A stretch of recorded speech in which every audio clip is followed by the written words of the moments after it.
Hello বন্ধুরা, আমি চলে এলাম একটা নতুন ব্লগ নিয়ে আপনাদের সামনে। দয়া করে স্কিপ না করে একটু দেখুন, লাইক করে দিন, আর যদি ভালো লাগে তাহলে নিশ্চয়ই কমেন্টে জানাবেন।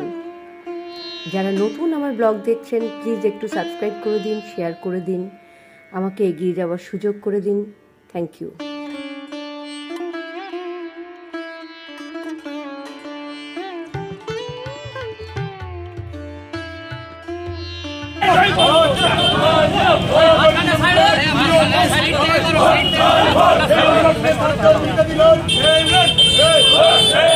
Hey,